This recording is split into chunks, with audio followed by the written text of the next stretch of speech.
And now we are turning to a current event happening tomorrow afternoon in Carbon Cliff, Illinois, or Ice Moline, I should say. The Rock Island County Council on Addictions, also known as RICCA, is holding an open house from 2 to 4 p.m. Now at this event, you'll be able to meet the council's brand new executive director, Scott Dahlke. He comes from Muscatine and has spent 25 years working in our local nonprofit sectors. Of course, RICCA has provided substance abuse disorder, prevention, and behavioral health services to families in Rock Island, Henry, and Mercer counties since 1960. Long legacy.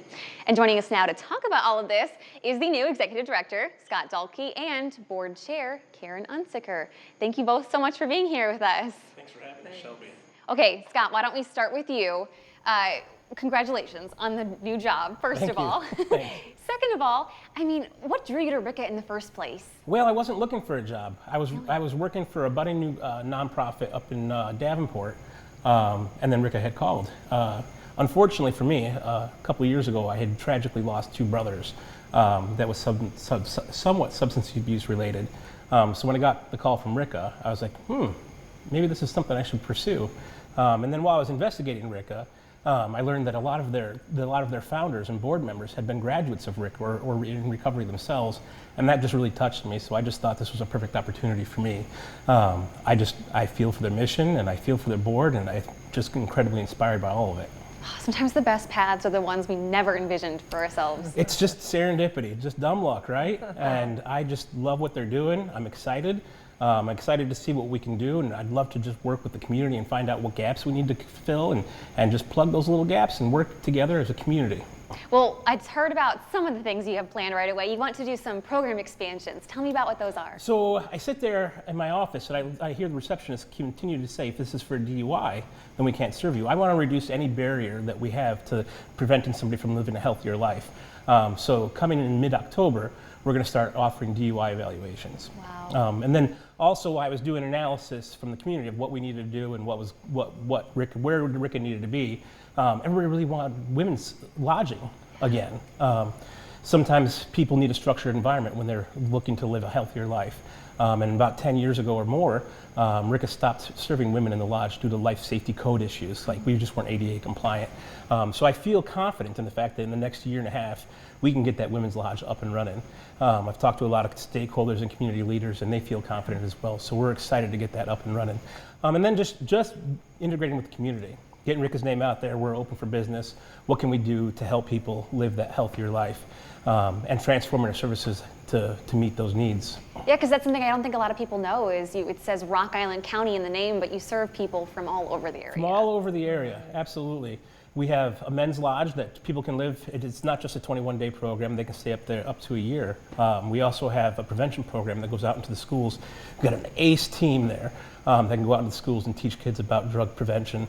And then we have an outpatient program where people can come and get evaluations and whatnot. So they got a nice round program and buffet of services that can really be there for everybody. Wow. And they have an amazing staff. Some have been there 15, 20, 30 years.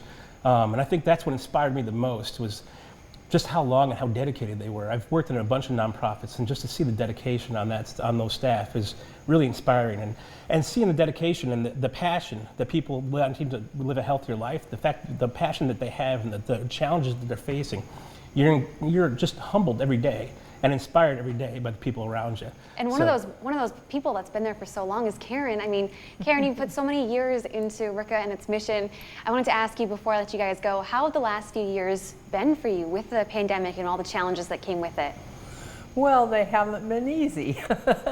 We did, have some rough spell there when COVID came along, and then our executive director became ill.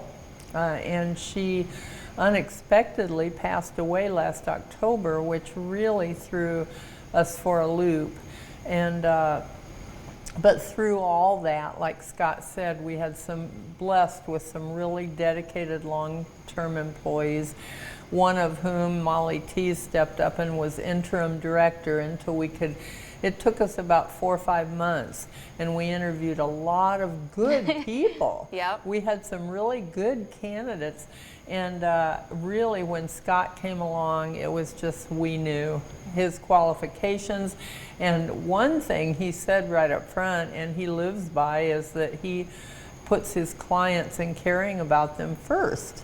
So that just, in addition to all his other qualifications, that was the clincher, you know. He really, we're very blessed to have him so far. He's met or exceeded all our expectations. So we did go through some rough times, and we're just very, he's expanding our programs. He's good with our staff, and we're lucky to have him. It's hard to be humble after stuff like that.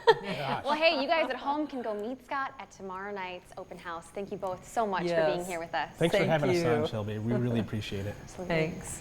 We have all the information you need to know about tomorrow's event up on our website under the As Seen on TV tab.